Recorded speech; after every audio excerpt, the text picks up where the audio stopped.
On va passer à la syphilis, qui est une infection bactérienne fréquente, qui peut être responsable non seulement de manifestations génitales, mais aussi de manifestations extragénitales qu'il faut les savoir.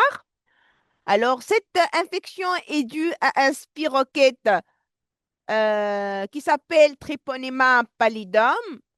L'incubation de cette bactérie, elle peut être très prolongée jusqu'à 13 semaines d'incubation. Et le tableau clinique, il associe des stades symptomatiques séquentiels qui peuvent être séparés par des périodes d'infection latente asymptomatiques. Alors, sur le plan pratique, il y a plusieurs classifications pour dater la syphilis et décider la prise en charge pour chaque forme clinique.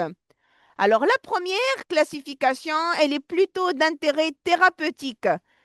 Et sur le plan pratique, il faut savoir différencier, comme vous voyez sur cette échelle, à partir du premier jour du chancre, le J0, on commence la datation.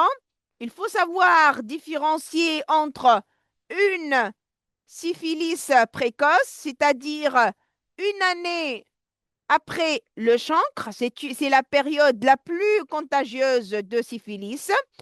Et il faut savoir différencier la syphilis tardive, une supérieure à une année après le chancre syphilitique. Et c'est important de différencier entre ces deux périodes parce que le protocole thérapeutique, il diffère entre une syphilis précoce et une syphilis tardive. Alors, la classification clinique qui se base sur les symptômes cliniques présentés par le patient, vu l'évolution chronique avec des périodes symptomatiques, on différencie entre une syphilis primaire, une syphilis secondaire et une syphilis tertiaire. La syphilis primaire, c'est la présence du chancre syphilitique. La syphilis secondaire, c'est l'équivalent de la dissémination septicémique de la bactérie qui s'associe à des signes cutanés généralisés. Et la phase tertiaire, c'est la phase de manifestation viscérale de la syphilis. Alors, en absence de traitement d'une phase de traitement, on va passer systématiquement à la suivante.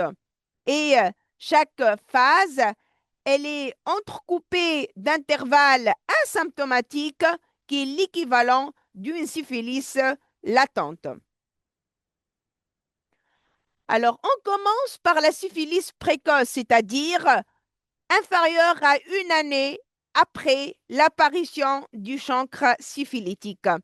Alors, cette première phase, elle associe la syphilis primaire, elle associe la syphilis secondaire et elle associe la syphilis sérologique ou latente précoce. Alors, la syphilis primaire, elle est définie par la présence du chancre syphilitique. Alors, le chancre syphilitique, il est indolore, généralement unique dans 2 tiers des cas, superficiel, rosé avec un fond propre et lisse, avec des limites nettes. Là, comme vous voyez sur cette photo, le chancre, il est bien dessiné avec à des limites nettes. Le fond, il est propre, il n'y a pas de sérosité purulente au fond du chancre. Généralement, c'est un chancre unique dans 2 tiers des cas, mais on peut trouver parfois deux chancres qui coexistent chez le même patient. Et à la palpation, le chancre, il repose sur une base indurée.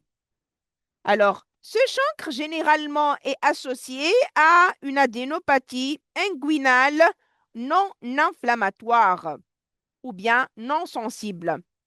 Alors, ce chancre syphilitique, il peut être, il peut se voir sur les organes génitaux chez l'homme, sur la verge, sur le gland, et il peut être aussi en péri-anal, ou même on peut voir un chancre syphilitique oral suite à un rapport sexuel oral.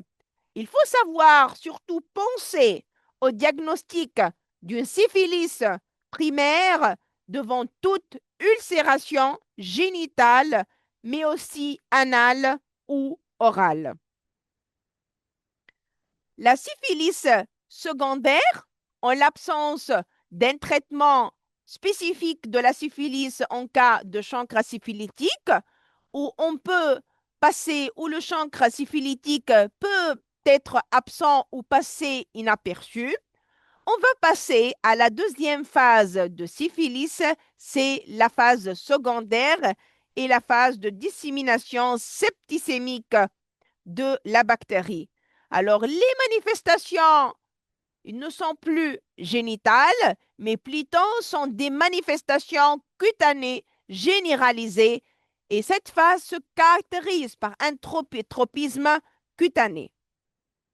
Alors, ce qu'il faut savoir surtout, que la syphilis secondaire, c'est la grande simulatrice, c'est-à-dire que l'atteinte cutanée qui se voit au cours de la syphilis secondaire, elle peut mimer plusieurs diagnostics différentiels, une virose, une toxidermie. Donc, c'est pour ça qu'il faut toujours penser à la syphilis secondaire devant toute éruption cutanée inexpliquée chez un malade à haut risque de syphilis. Alors, cependant, il y a quelques images qui orientent vers la syphilis secondaire, à savoir, il y a la première floraison qui se fait quelques semaines après, qui apparaît quelques semaines après le chancre syphilitique, c'est la roséole maculaire qui intéresse le tronc, et elle disparaît 1 à 2 mois après sans séquelles en l'absence euh, de traitement. C'est une disparition spontanée de cette atteinte cutanée.